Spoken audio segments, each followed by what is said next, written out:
하나님, 우리가 이 땅에 살면서 물질이 피도 필요하다는 것, 우리보다 하나님이 더 잘 아시기에 우리에게 허락하신 물질들입니다.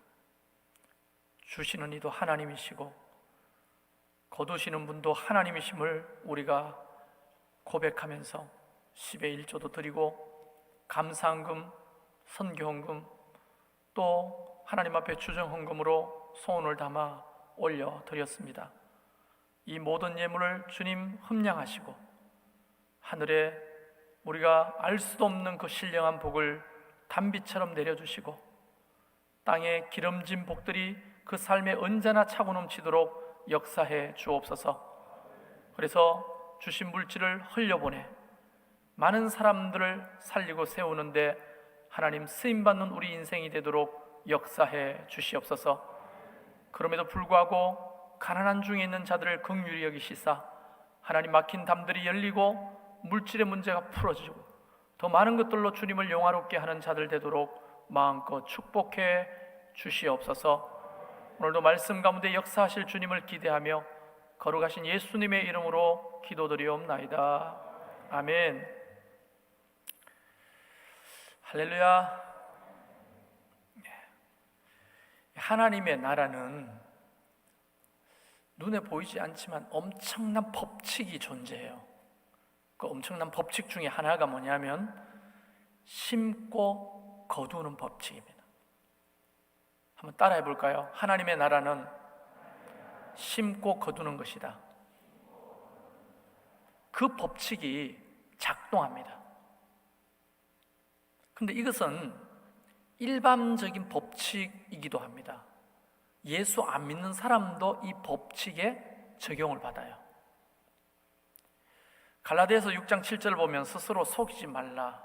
하나님을 업신여김을 받지 아니하나니 사람이 무엇으로 심든지 그대로 거두리라. 나중에 보면 때가 이름에 다 거둔다고 말씀하십니다. 우리가 오늘 읽었던 본문 고린도후서 9장 6절에는 이것이 곧 적게 심는 자는 적게 거두고 많이 심는 자는 많이 거둔다는 말이로다. 사실 코로나19는 우리가 알다시피 인간의 탐욕 때문에 벌어진 일이에요. 그냥 어쩌다 보니까 이 코로나가 창궐한 게 아니에요. 인간의 탐욕과 교만을 심었기 때문에 우리는 이것을 고스란히 거두고 있는 겁니다. 그래서 사실 이게 좀 기쁜 말일 수도 있고 좀 슬픈 말일 수도 있지만 지금 여러분의 현재의 모습은 과거에 여러분이 심은 결과물이에요. 그게 좋은 것이면 좋은 것을 심었겠고 여러분이 원치 않는 모습이면 여러분이 별로 좋지 않는 것을 심었기 때문에 지금 우리 모습이라는 거예요.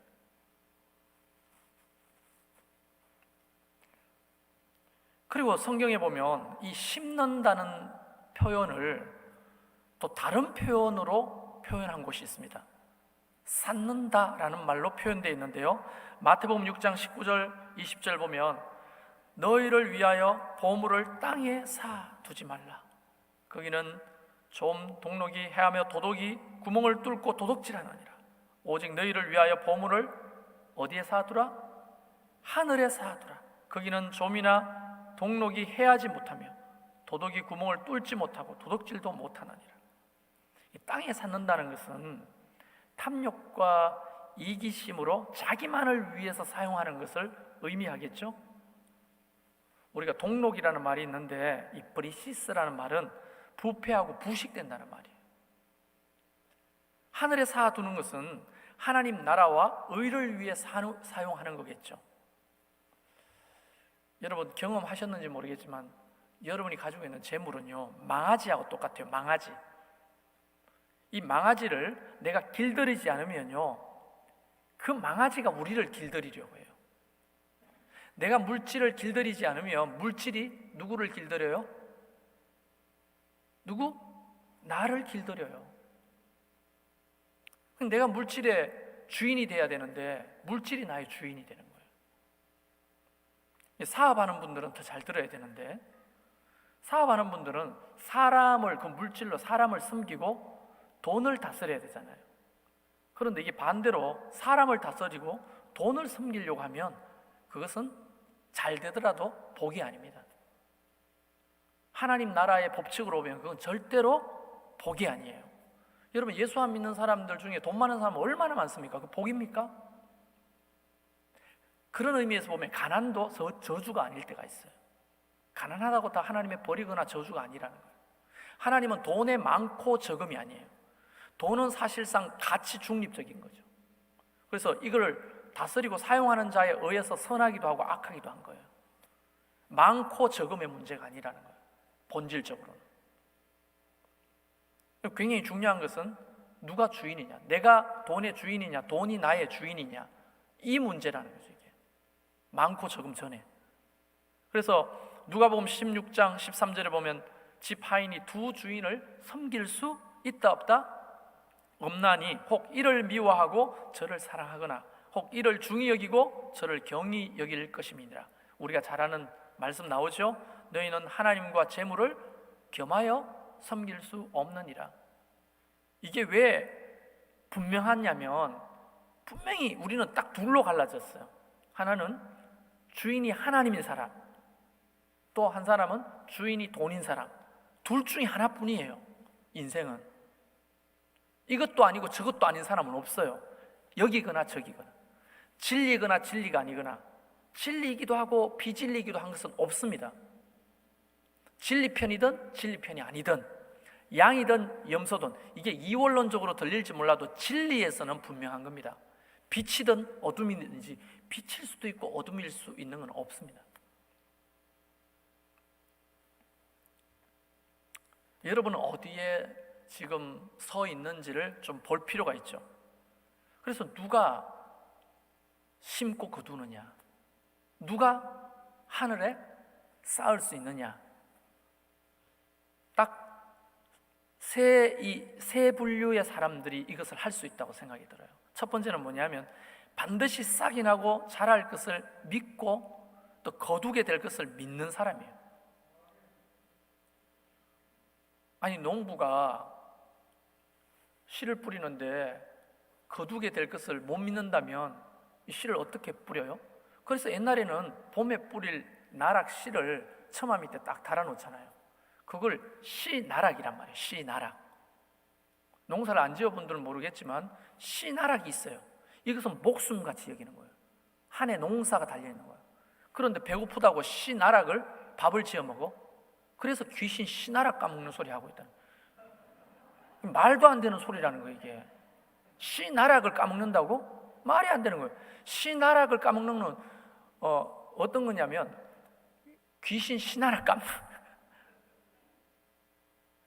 귀신 씨나락을 까먹는다고 하는 의미는 말 그대로 거둘 것을 믿지 못하기 때문에 지금 그것을 까먹는 거예요. 말이 안 된다는 거죠. 그래서 거두는 것을 믿지 못하면 심을 수가 없어요. 농부는 근본적으로 믿음이 있죠. 추수할 것을 믿는 믿음을 가지고 심는 거예요. 우리가 물질을 사용할 때도 이렇게 심으면 하나님이 거두신다라고 하는 것을 믿어야 심고 쌓는 거지, 그거 안 믿으면 어떻게, 아깝잖아요. 너무 아까운 거죠. 그 다음에 두 번째는, 여러분, 우리가 그런 유명한 말이 있잖아요. 사과 속에 씨는 헤아릴 수 있어도 씨 속에 사과는 헤아릴 수가 없는 거죠. 씨 속에 나무가 보이는 사람, 그런 사람들이 심고 하늘에 쌓는 거예요. 히브리서 11장 1절 2절, 믿음은 바라는 것들의 실상이요 보지 못하는 것들의 증거니라. 내가 심었잖아요. 아직 거두는 게 안 보여. 그런데 그것이 나무가 될 것을 보는 거예요. 믿음으로. 그러면 되는 거예요. 하나님께서 어떻게 말하면 내 귀에 들리는 대로 내가 너에게 행할 것이다, 그렇게 말하잖아요. 우리가 믿음으로 그렇게 믿고 고백하면 하나님이 그걸 듣고 이루어 주시는 거예요. 그리고 세 번째는 그 자라나는 나무의 유익이 무엇인지 그 가치를 아는 사람이 심고 쌓는 거죠. 기도의 가치를 아는 사람이 기도할 거 아닙니까? 복음의 가치를 아는 사람이 복음을 전할 거 아닙니까? 사랑의 가치를 아는 사람이, 하나님의 부르심의 가치를 아는 사람이, 순종의 가치를 아는 사람이 그걸 순종하고 그 부르심에 또 헌신하고 사랑으로 섬기고 복음을 전하고 기도를 드리고, 오늘 이 시간에는 물질에 대한 얘기니까 헌금을 드리고 가난한 자를 돕고 내 물질을 흘려보내는 것의 가치를 아는 사람들이 하는 거죠. 여러분, 사무엘하 그 6장에 보면은 이제 오베데돔이라는 사람이 나옵니다. 언약궤가 이제 모두 다 두려워가지고 이걸 어떻게 해야 될지 모를 때 오베데돔은 자기 집에 그 언약궤를 모시고 갑니다. 석 달을 있었는데 여호와께서 어떻게 하십니까? 오베데돔의 그 집과 그의 집에 복을 주시는 거예요. 그 가치를 아는 사람이 그런 복을 얻는 거죠. 할렐루야. 2008년 4월에 이제 개척을 앞두고 저는 이제 부목사로 섬기던 교회에 사임을 하게 됩니다. 그때 당시에 저는 신대원을 막 마치고 공부를 하느라 빚을 많이 지고 있었어요. 그래서 제 빚이 그때 2천만 원이었어요. 굉장히 큰 돈이었죠. 그런데 공교롭게도 제 퇴직금하고 그 교회에서 나한테 주는 전별금이 합하니까 딱 2천만 원이에요. 그래서 이거 받아가지고 2천만 원의 빚을 갚아야 되겠다고 하고 이제 있는데, 갑자기 개척을 하는데 하나님께서 이제 은혜를 주실 걸 믿었지만 이 2천만 원의 돈을 헌금해야 되겠다고 하는 그런 마음이 있는 거예요. 전 재산 아닙니까? 전도사한테 2천만 원은. 그래서 아내랑 의논을 하니까 그렇게 하자. 개척하면서 목사가 빚부터 갚으려고 하면 되나? 하나님 앞에 드리자. 그리고는 여러분, 제가 솔직히 갈등했을까요? 안 했을까요? 네, 이래 말해도 문제고 저래 말해도 문제겠죠. 갈등이 왜 안 되겠어요? 아니, 그 2천만 원 빚을 지고 있는데 그게 계속 큰 부담이야. 근데 그 2천만 원 받아가 딱 갚아버리면 다시 시작하는 느낌으로 얼마나 깔끔합니까? 그런데 그 2천만 원을 주님 앞에 드리고 싶은 거예요. 그래서 아까 전에 우리 일부 예배 때 남편들은 아내를 어떻게 하라고? 존중하라고 그랬어. 물어봤어요. 2천만 원 이거 어떻게 할까? 물어봤더니 우리 집 사람이 나를 존경했겠죠. 그런 의미에서는 같이 드리자 하고 2천만 원 없어도 살았는데 빚은 차차 갚지 뭐 하나님이 어떻게 하시겠지 하고 오케이 하고는 진짜 눈 딱 감고 가난한 과부처럼 주님 앞에 2천만 원을 헌금을 했어요. 심었습니다. 하나님 나라를 위해서 쌌어요. 여러분, 이걸 알아야 됩니다. 하나님이 2천만 원을 심으면 하나님께서 돈으로 돌려주시겠지 싶지만 돈으로 안 되는 것도 많아요, 안 많아요? 세상을 살다 보면 돈으로 안 되는 게 훨씬 많아요. 그런데 하나님이 돈으로 살 수도 없고 돈으로 해결도 안 되는 문제들로 갚아주실 때도 상당히 많습니다. 할렐루야. 그러니까 우리는 돈 들이면 돈이 온다고 생각하니까 그게 문제예요. 돈으로 심고 돈으로 살 수 없는 것으로 거두게 하시는 것이 하나님이에요. 놀랍죠? 어떤 일이 벌어졌느냐? 제가 그 꿈의 학교라는 게 있어요. 제가 봤더니 그 황성주 목사님이 오신 적이 있대요. 그분이 꿈의 학교라고 하는 학교의 이사장이에요. 그 꿈의 학교가 있는데 거기에 제가 전교생 그 이제 집회 초청을 받아 가는 거예요. 말씀 전하러 가는데 그때 당시에 우리 딸내미가 6학년이었거든요. 죽은 하나님 나라 간 예본이가 아빠 따라가면 안 돼? 이래. 그래, 구경도 하고 따라가자 하고 온 집안이 다 따라갔어요. 아내하고 아들하고 딸하고 다 데리고 이제 꿈의 학교 갔죠. 그래서 뒤에 앉아 있고 예본이는 이제 반주자니까 설교 마치면은 반주를 너보고 시키라고 할 테니까 대기하고 있어라 이래 놓고 이제 갔어요. 그래서 굉장히 은혜가 있었는데 마지막에 다 은혜롭게 마치고 나오는데 차 안에서 예본이가 뭐라고 하냐, 아빠 왜 나 이 학교 다니면 안 돼? 이렇게 말하는 거예요. 갑자기. 여러분 이게 무슨 의미인 줄 아십니까? 그 꿈의 학교가 말대로 꿈의 학교예요. 가난한 사람들은 사실 가기가 힘들어요. 일단 들어갈 때 입학할 때 내는 돈이 1,500만 원이에요. 교육 기부금을, 발전 기부금을 1,500만 원 내야 돼요. 그리고 1년 학비가 대학교 등록금보다 더 비쌉니다. 그러니까 우리 같은 계책을 앞두고 있는 나 같은 사람은 아예 아이를 보낼 수가 없어요. 근데 아이들한테 야, 너 이 학교 뭔지 몰라? 꿈의 학교야. 네 같은 애들은 못 가. 아빠 가난하잖아. 이 말을 해주고 싶은데 상처받을까 봐 말은 못하고 가는 내내 한 3시간 그 서산에서 돌아오는데 기도가 되는 거예요. 제가 저런 마음을 가질 때는 하나님, 소원이 있을 텐데 하나님 이거 어떻게 하죠? 딸한테 물어봤어요. 왜 가고 싶어? 했더니 학교에서 예배드리는 학교가 어디 있어? 나는 늘 예배드리고 싶고 반주하고 싶어. 학교 공부도 하고 예배도 드리고. 얼마나 좋아. 여러분 생각이 얼마나 건전하고 좋아요. 그래서 내가 기도했죠. 하나님, 이런 애를 그런 학교에 안 보내면 누구를 보냅니까 도대체?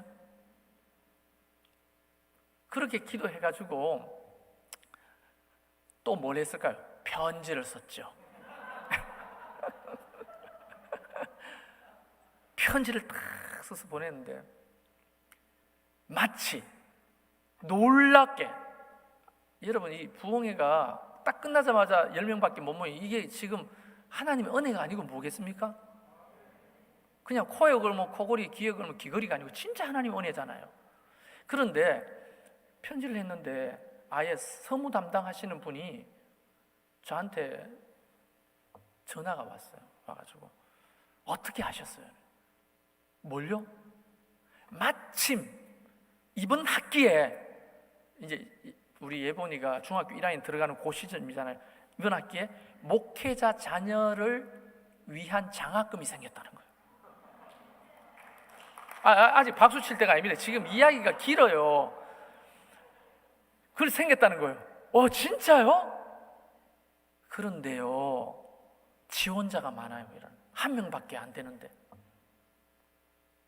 그럼 몇 명 지원했습니까? 했더니 20명이 지원했대. 경쟁력이 20대 1이야. 우리 예본이는 될 거라고 생각해요. 왜냐하면 걔는요, 하나님이 미인 방명이라고 진짜 훌륭한 애만 데리고 가시는 것 같아. 하늘나라에 걔가 필요한 것 같아. 그래서 너무 탁월한 애인데 될 거야 했는데, 이거는 뭐 학교 사정도 있고 했기 때문에 다 이야기는 못하고, 그 20명 중에 아주 유명한 목사님의 딸이 있어요. 제가 말씀은 안 드리겠습니다. 말하면 여러분 다 알아요. 그 목사님이 딸이 있는 거예요. 그런데 꿈의 학교에 엄청난 일을 하신 분이에요. 누가 부르더라도 걔도 탁월하고 우리 예본이도 뭐 19명도 탁월하겠지만 걔가 될 것 같은 거예요. 결국 어떻게 됐을까요? 걔가 된 거예요. 그러니까 예본이는 물어봤어요. 제가 안 됐다. 그럼 예본이는 몇 점입니까? 이게 몇 등입니까? 그러니까 해석하기도 2등이에요. 점수가. 걔가 1등이고. 그래서 예본이한테 차마 이 이야기를 못하고 있었어요. 하나님은 언제나 역전과 반전의 하나님이시잖아요. 내 인생에는 그랬거든요. 근데 실망이 안 되더라고. 그래요? 그러면 또 다른 길이 있겠, 더 좋은 학교를 하나님 인도하시겠죠? 하고 있었는데 전화가 왔어. 예, 하니까 예본이 보내시죠. 예? 예본이를 보내요? 어떻게 해요? 걔가 1등한 애가 집에 가가지고 나는 그 학교 안 간다고 했대요. 왜냐하면 아빠가 그 학교가 좋으니까 애를 강제로 밀어넣으려고 한 거야. 근데 1등은 됐지만 이 애가 울고불고 아빠 난 그 학교 안 갈 거야. 답답해. 산속에서 무슨 기도원 같은 그런 학교에서 공부를 못해. 나는 안 돼. 못 가겠다 하니까 아빠 그럼 가지 말라 이거 안 가게 됐는데 차석이 누구예요? 우리 딸이잖아요. 걔가 그래가지고 1,500만 원 안 내고 들어갔죠. 들어가도 장학금을 받았죠. 중학교 때부터 반주를 하니까 장학금을 주더라고. 그래서 수업비도 거의 안 냈죠. 뭐 여기 캐나다에 와서도 6개월 있었거든요. 꿈의 학교는 캐나다 6개월, 중국 3개월 이렇게 보냅니다. 그 돈도 학교에서 도와줬죠. 그래서 제가 5년 동안 예본이가 중 1, 2, 3, 그 다음에 고등학교 1, 2 이렇게 있었는데 5년 동안 내가 받아 누린 돈이 헌금한 2천만 원보다 많을까요? 적을까요? 엄청나게 많은 거예요. 이게 돈으로 보낼 수도 없고 갈 수도 없는 거 하나님이 다 자녀들을 통해 채워주시는 거예요. 그리고 그 예본이가 고등학교 2학년 때 아빠 나 대학교 시험 쳐보면 안 돼? 2학년 때? 그래 한번 쳐봐 했는데 우리나라 그 음악으로는 3대 천왕이 있어요. 서울예대, 그 다음에 동아방송예술, 호원대 이게 3대 천왕이에요. 연고대, 이화대, 연세대, 서울대, 연고대처럼. 그런데 동아방송대를 쳐보겠다는 거예요. 쳐봐. 내년에 본시험 앞두고 한번 쳐보겠대요. 쳐봐 했는데 된 거잖아요. 1년 동안 또 생활비를 아꼈네. 이런 것까지 다 따지죠. 그리고 하나님이 또 22살에 또 데리고 가서 시집 갈 때 내가 좀 줘야 되는데 이 돈 또 아껴주시죠. 야, 하나님이 이만저만하게 돈을 아껴주시는 게 아니야. 이건 진짜 제 간증이에요. 이 예본이가 하나님 나라에 갔다는 것이 슬픔이 아니라 저한테는 정말 기쁨이에요. 감사. 그리고 그 딸이 있으면 시집 보낼 때 그래도 네가 벌어서 네가 가라 했지만은 그래도 아빠가 내가 부모가 내가 뭘 해줘야 되잖아요. 그거 아꼈죠. 대학 가가지고 장학금 받고 장학금 안 받지. 대학 생활을 하는데 이제 국가에서 주는 빌려가지고 학생들한테 주는 걸 받아가지고 했는데 예본이가 죽으니까 그 돈을 갚을 필요가 없는 거야 또. 야, 제가 그 계산해보니까 한 1억 정도 되는 것 같아요. 예본이가 누렸던 그 학교 생활하면서 누렸던 돈이 다 2천만 원 들였는데 1억을 누리게 하시는 거예요. 하나님이. 별로 아멘을 안 하시네요. 작아요. 그리고 또 한 가지 제가 말씀드릴게요. 제가 청년교회라고 하는 시골교회예요. 거기는 하루에 한두 번 정도 버스가 다니고 짐차 뒤에 객차가 달린 기차가 한 번 다녀요. 그렇기 때문에 한 번 들어가려면 힘든 시골 교회에 전도사를 하고 있었는데 헌신 예배인데 저녁에 갑자기 그 헌신 예배 오신 강사님, 목사님이 헌금 시간에 헌신 예배는 헌금을 하잖아요. 헌금 시간에 오늘은 우리 주머니에 있는 돈을 다 틀어서 주님 앞에 한번 헌신해 봅시다 이렇게 말했어요. 근데 저는 그 전도사인데 얼마를 가지고 있었냐면 나갈 차비를 딱 가지고 있었단 말이에요. 차비를. 이거 없으면 나는 나갈 수가 없어요. 걸어 나가면 7시간 걸려요. 근데 갑자기 주머니에 있는 돈을 다 드리자고 하니까 그래도 차비는 남겨놔야 되잖아요. 근데 하나님의 감동이 순종해야 될 것 같아. 그래서 하나님 내 주머니에 있는 거 다 끌고 10원짜리 100원짜리까지 차비까지 몽땅 헌금했어요. 그리고 예배는 끝났죠. 그럼 목사님은 제가 전도할 때 그 형편 처지도 모르고 전도사님 오늘 수고했어요. 안녕히 가세요 하는 거. 아, 예, 목사님하고 걸어 나오는데 캄캄한 산길이에요. 정말 무서워요. 차도 잘 안 다녀. 형산강이 있고 그 건너편에 포항 경주간 산업도로가 있고 여기는 그 작은 도로예요. 거기를 걸어가지고 이제 어떻게 해야 되냐? 7시간 동안 걸어 나가야 돼. 집까지. 그래, 까짓 거면 7시간 걸어보지 뭐 하고 가방을 하나 들고 이제 그 큼큼한 산길을 이제 가는 거예요. 근데 갑자기 저쪽에서 큰 차가 퐁 하고 있어요. 끽 하고 제 앞에 서는 거야. 4.5톤 덤프트럭이요. 그걸 전문용어로는 앞사발이라고 합니다. 앞에 발이 4개, 앞사발이. 4.5톤 트럭이 딱 서는 거예요. 그래가지고 저는 피해가지고 길이 좁으니까 이러니까 문을 이렇게 열고 몸을 운전사가 이러고 어디까지 가세요? 타세요 이러는 거예요. 예, 너무 고맙습니다 하고 인사할 겨를도 없이 막 올라탔어요.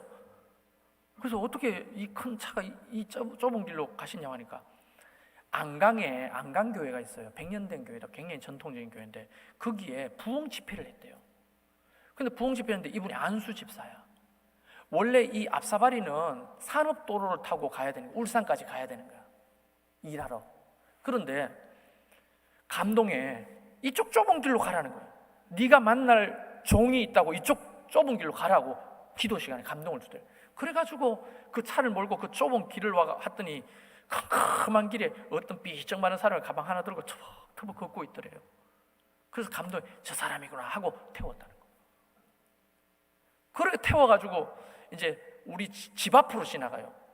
그 차가 택시처럼 집 앞에 세워주는 거예요. 근데 그걸로 끝나는 게 아니야. 내려서 주일날 이제 밤늦게 이렇게 왔는데 부산에서 미장원을 했던 우리 사촌 누님이 계시는데 우리 친척들 중에서는 가장 부자야. 그러니까 좀 속된 말로 시다들이 20명 정도 됐어요. 부산에서 엄청 큰 미용실 부자야.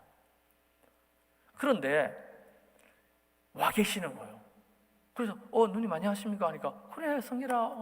제가 그 누님의 아버지는 우리 큰아버지예요. 큰아버지가 아들이 없어. 내가 양자로 갔어요. 어른들끼리 말로만 이제 제사 지낼 사람이 없으니까 우리는 아들이 둘이 있으니까 큰아들을 형님 아들로 보내줄게요 해가지고 내가 양자로 간 거예요. 그런데 그 누님이 와가지고는 진짜 몇 년 만에 와가지고는 저한테 가기 전에 성민아 잠깐 와봐라. 아 예 하니까 뒷방에서 10만 원짜리 수표를 내한테 턱 주는 거예요. 책 사보라고. 내가 내 동생이고 아버지 제사도 드리지도 않을 건데 앞으로는 제사 모실 사람인데 내가 소홀하게 했다면서 10만 원짜리 수표를 그때 10만 원짜리 수표를 받았는데 손이 발발발 떨리는 거예요. 내가 주님 앞에 드린 돈은 오늘 몽땅 드린 돈은 2천 몇백 원이야. 그게 다예요. 버스비. 근데 하나님은 그 차를 나한테 보냈죠. 그리고 몇 년 동안 안 오던 누나가 와가지고 10만 원짜리 수표를 그때 이스라는 걸 처음 알았어요. 수표 뒤에 이름하고 그 옛날에는 생년월일까지 적었거든요. 그걸 써서 사용하는지 그때 처음 알았다니까. 저는 수표를 본 적이 없어가지고. 여러분 이게 우연으로 보이십니까? 하나님 나라를 위해서 심으면 하나님은 돈으로 살 수도 없고 거둘 수도 없는 것을 우리 인생에 사실은 우리가 느끼지 못해도 채워주시는 거예요. 할렐루야. 이런 간증만 해도 내가 밤새도록 할 수 있어요. 또 여기 어떻게 오게 됐는지 간증하면 지금 눈물 납니다. 진짜. 우리는 이런 간증을 들으면 또 목사님 헌금하라는 말이네. 이렇게 알아듣는 사람들은 참 마음이 아픈 거예요. 여러분 제가 지금 시간이 없기 때문에 몇 명만 소개를 좀 하고 싶은데요. 성경에 고넬료 아시죠? 백부장이었던 그 고넬료. 사도행전 10장 2절에 보면 그가 경건하여 온 지방과 더불어 하나님을 경외하며 백성을 많이 구제하고 하나님께 항상 기도하더니 10장 4절에 보면 천사가 이르되 내 기도와 구제가 하나님 앞에 상달되어 기억하신 바 되었으니. 여러분 그 고넬료는 이방인이었어요. 그런데 그의 성경에 보니까 하나님 앞에 상달됐다. 기도와 구제가 하나님 앞에 상달되어 기억하신 바 됐다. 상달될 뿐 아니라 기억하신 바 됐다는 말을 원문에서 찾아보니까 모네모시논이라는 말을 쓰는데 이 말은 기념비라는 말이에요. 기념비. 이걸 다시 직역하면 이런 겁니다. 천사가 와가지고 고넬료한테 이렇게 말하는 거예요. 내 기도와 구제가 하나님 앞에 상달되어 기념비가 되었다. 이 말이거든요.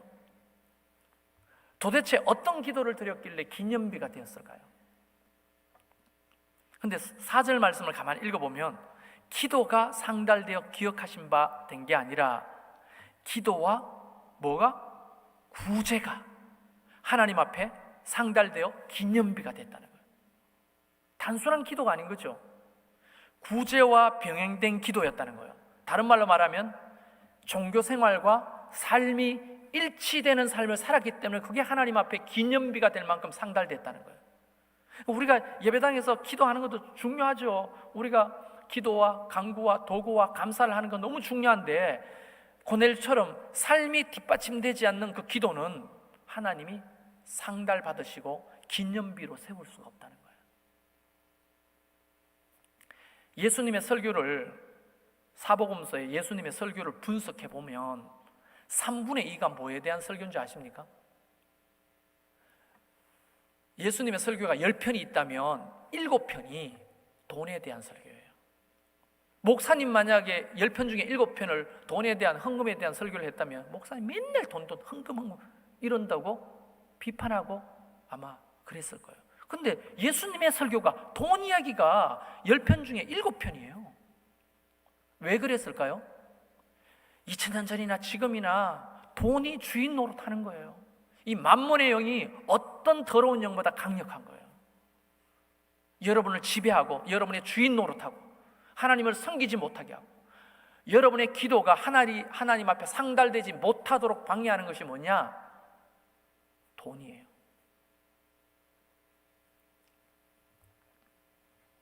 구제라는 말을 보니까 엘레 에모시넨이라고 하는 헬라어 원문인데 사전을 찾아봤어요. 이게 뭐냐? 구제 행위를 수반하는 자비로운 마음으로 끝나는 것이 아니라 이 자비로운 마음을 가지고 행동으로 옮기는 거예요. 그러니까 여러분 그 러브, 사랑하고 컴패션하고 긍휼하고 차이가 뭐냐면 사랑은 감정일 수 있는데 긍휼은 행동이 수반된 사랑이에요. 긍휼한 마음을 주십시오 했는데 행동은 안 해. 그건 긍휼이 아니라는 거죠. 행동하는 사랑이 긍휼이라는 거예요. 제가 이 교회 홈페이지 쭉 찾아보니까 서정인 목사님도 왔다 가셨더라고요. 훌륭한 분은 다 오셨네요. 나도 훌륭합니까? 이래라도 한번 숟가락 얹어보고 싶어요. 자, 어쨌든 그런 구제가 있어야 우리의 기도가 하나님 앞에 상달될 뿐 아니라 어떻게 된다고요? 하나님이 기념비로, 아름다운 기념비로 삼으신다는 거예요. 여러분의 삶은 어떻습니까? 물질을 어떻게 다스리고 계신가요? 마태복음 6장 2절 4절 읽어보면 그러므로 구제할 때 외식하는 자가 사람에게 영광을 받으려고 회당과 거리에서 하는 것 같이 너희 앞에 나팔을 불지 말라. 진실로 너희에게 이르노니 그들은 자기 상을 이미 받았느니라. 너는 구제할 때 오른손이 하는 것을 왼손이 모르게 하여 내 구제함을 엄밀하게 하라. 엄밀한 중에 보시는 너희 아버지께서 갚으시리라. 우리 교회가 빠르게 성장했어요. 개척교회 치고는. 그러니까 다른 교회 다니던 장로님도 오셨어. 뭐 사연은 묻지 않았어요. 근데 그분이 돈이 많아. 미안합니다. 이거 개인적인 경험이니까 다른 분들하고 적용해서 듣지 마세요. 교회 와가지고 돈 지랄을 하는 거예요. 이게 목사 입장에서는 되게 좋을 수도 있어요. 이 생각이 잘못 박히면. 그 장로님 와가지고 내가 시키지도 않는데 의자를 바꾸어. 기도실 의자를 수백만 원 들여서 싹 바꿔놨어요.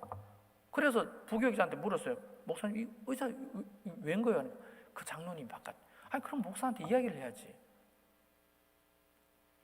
그리고 또 어느 날은 와가지고는 평상을 큰 거를 교회 마당에 갖다 놓은 거야.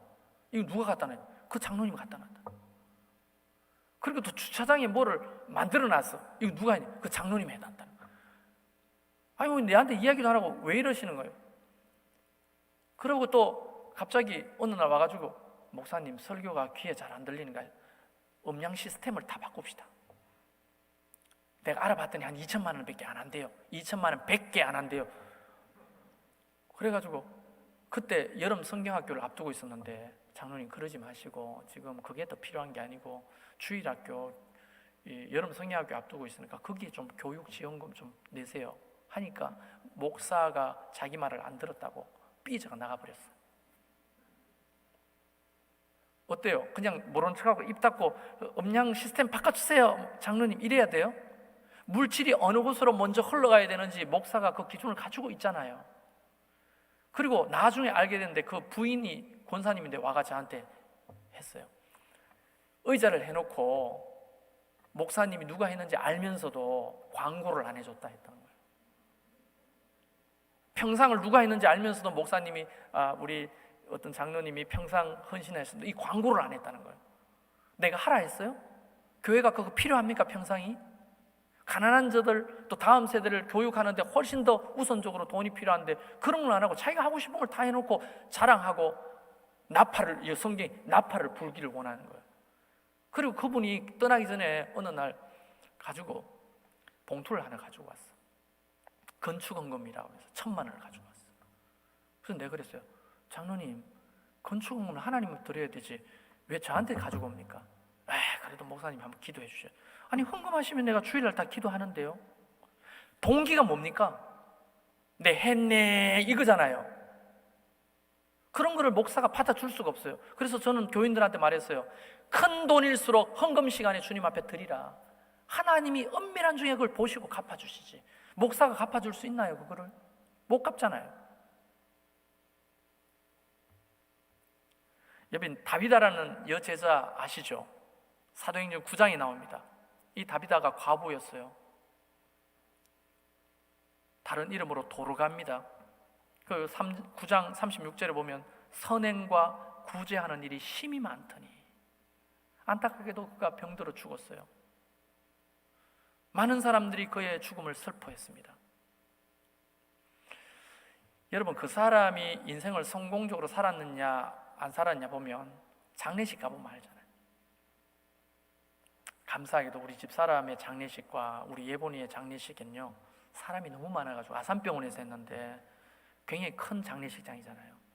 옆에 다른 호실에 있는 분들이 연예인 죽었어요 라고 했어요. 사람들이 너무 많이 와. 아니, 애 죽었는데도 그 기록한 사람만 600몇 명이야. 예본이가 어린 나이지만 너무 인생을 잘 산 거지. 우리 집 사람이 젊은 나이에 세상을 떠났지만 인생을 너무 잘 살았던 거예요. 여러분 죽으면 몇 명이나 오실 것 같아요? 요즘 죽으면 코비드 때문에 사람 올 수도 없지. 아니, 코비드가 아니라고 하면, 제가 우리 예본이 장례식에서 도전을 받았어요. 내가 죽으면 과연 몇 명이나 슬퍼할까? 나는 그런 삶을 살고 있는가? 아직도 그걸 가지고 있어요.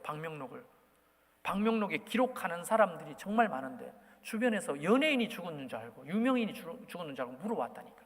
너무 많은 사람들이 와요. 첫날에는 거의 안 하고 두 번째, 세 번째 날만 거의 600명이 1000명 가까이 왔어요. 너무 감사하죠. 근데 다비다가 죽었더니 수많은 사람들이 울고 슬퍼하는 거예요. 그 가까이 있는 베드로를 청했습니다. 속옷을 보여주고 겉옷을 보여주고. 여러분, 속옷과 겉옷은 우리가 생각하는 쌍방울표 겉옷과 속옷을 말하는 게 아니에요. 여기서 속옷은 헬라어로 키톤인데 일반적인 우리 옷을 말하는 거고요. 겉옷은 헬라어로 히마티온이라 덮는 이물, 망토 같은 재산적 가치가 있는 것을 말하는 거예요. 팬티를 말하는 게 아니에요. 그러니까 이 다비다는 자기가 있는 모든 것을 통해서 재산적 가치가 있는 것들을 가난한 사람들이 흘려보냈다는 거예요. 근데 그게 어떻게 되냐? 심이 많더니. 이 심이 많다는 말이 헬라어로 따라합시다. 플레레스. 이 플레레스란 말이 뭐냐면, 잔에 이런 물병에 물을 부어 가득 찬 상태가 플레레스가 아니고 계속 흘러 넘치는 거예요. 이게 계속, 플레레스는 가득 찬 상태에서 밖으로 흘러 넘치는 상태를 헬라어로 플레레스라고 부르는 거예요. 이 플레레스 했다는 거예요.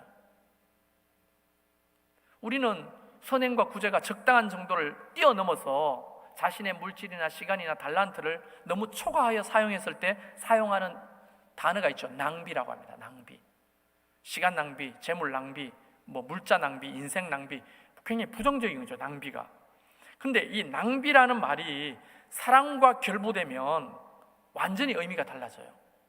사랑은, 여러분 생각해보세요. 사랑은 가득 찬 상태가 아니라 가득 차서 넘쳐나는 플레레스 상태를 사랑이라. 우리 부모님들이 자녀를 어떻게 사랑해요? 왜 캐나다에 오신 겁니까? 어떤 경우에는 많은 분들이 자녀 때문에 오신 경우도 있지 않아요? 청춘을 바치지 않았습니까? 자녀에게 쏟는 그 물질과 시간이 낭비입니까? 늘 흘러넘치는데 자식들은 그걸 잘 모르죠. 그래서 자식들이 부모한테 하는 말 중에 부모가 가장 상처받는 말이 뭐라고 생각합니까? 엄마가 해준 게 뭐 있어?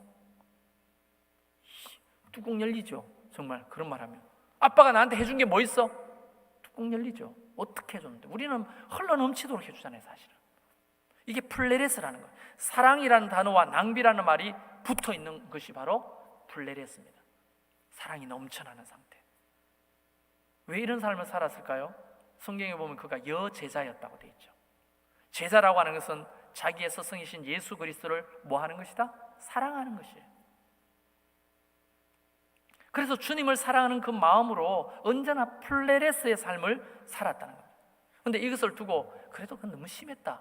병들어 죽을 때까지 그렇게 살면 그게 지혜로운 건가 했는데, 만약 그랬다면 주님은 우리를 위해서 플레레스 하셨습니까? 안 하셨습니까? 하늘 보좌를 버리고 이 땅에 오셨어요. 여러분, 우리는 십자가에 달려 돌아가신 것을 굉장히 헌신, 희생이라고 생각하죠. 여러분에게 물어봅시다. 여러분이 사람이잖아요. 사람의 존엄성은 엄청난 가치가 있죠. 그런데 계미를 봤더니 죄가 많아. 그래서 계미를 구원하기로 결정하셨어요. 지금 따라오고 계십니까? 뭔 소리 하지 마시고, 여러분이 사람인데 여러분이 계미 세계를 창조했어. 그런데 계미가 죄인들이야. 그래서 이 죄인들을 구원해줘야 되겠는데, 사람인 내가 계미가 되어서 계미 세계로 가는 거예요. 그것을 인카네이션이에요. 성육신. 계미의 모습으로 인간이 변화됐어요. 그리고 계미 세계에 가가지고 그들의 죄를 뒤집어 쓰고 계미 십자가에 잘려서 죽었어요. 자, 여러분에게 묻고 싶습니다. 무엇이 더 큰 희생입니까? 사람이 개미가 된 게 희생이에요? 개미가 돼가지고 죽은 게 희생이에요? 사람이 개미가 된 게 엄청난 희생이고 낭비죠. 그거는 개미가 돼가 십자가에서 죽은 거하고는 비교가 안 되는 거예요. 우리는 십자가의 그 참혹한 죽음만을 주님의 우리를 위한 희생이라고 생각하는데, 성육신, 하나님이 인간의 모습을 입고 오셨다는 것 자체가 엄청난 희생이라는 것을 깨달아야 되는 거예요.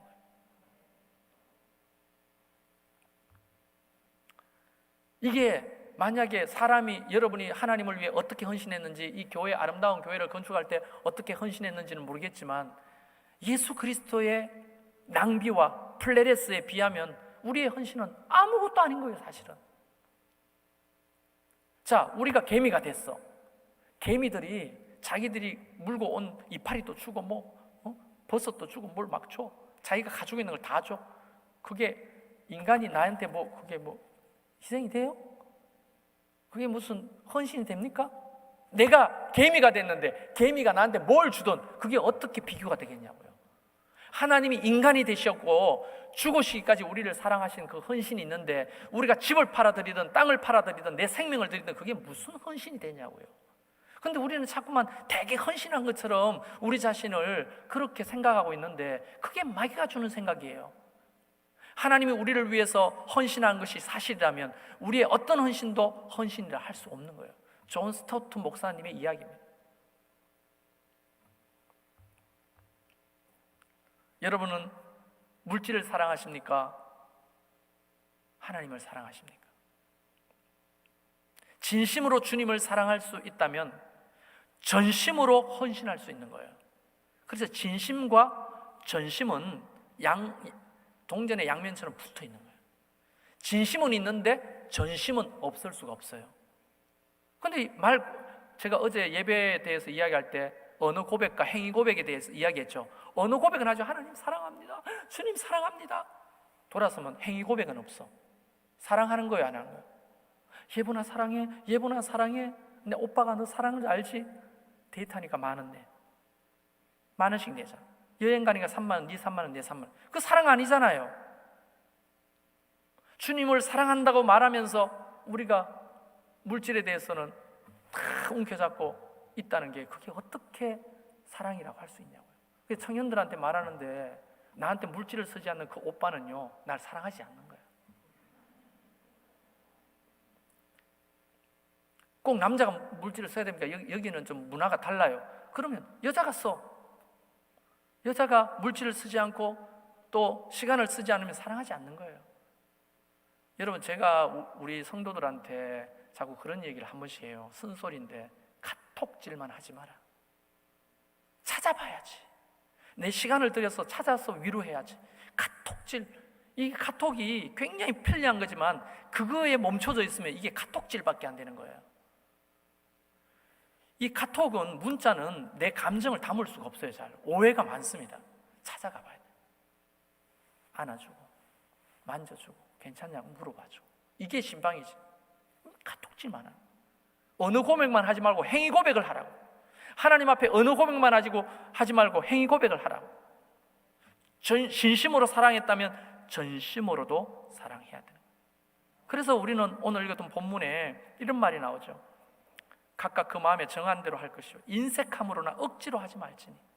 어떻게 부모가 자식을 위해 억지로 하겠어요? 플레레스를 억지로 하겠냐고. 다비다가 억지로 했겠어요? 고넬료가 억지로 했겠습니까? 절대 그럴 수 없죠. 그런 의미에서 저와 여러분의 물질은 몇 점일까요? 물질 생활은 몇 점입니까? 하나님 앞에 드리는 것뿐 아니라 내가 가지고 있는 힘들게 버린 그 돈을 가난한 이웃들에게 흘려보내고, 또 35주년 김년 예배 때 헌금을 몽땅 우리 고인 되신 목사님 가족을 위해 드린다는 게 너무 감동적이야. 너무 은혜로워요. 그런데 우리가 최선을 다해서 보태고 흘려보낼 때 하나님이 여러분에게 갚아주시겠어요? 안 갚아주시겠어요? 그 돈으로는 살 수도 얻을 수도 없는 것으로 하나님 갚아주시는 거예요. 할렐루야? 여러분 그걸 믿으십니까? 나는 여러분이 물질을 다스렸으면 좋겠어요. 물질이 여러분을 다스리는 게 아니라. 그럴 때 여러분은 이 먼 나라에서도 하나님 앞에 인정받고 살 수 있다고 저는 믿습니다.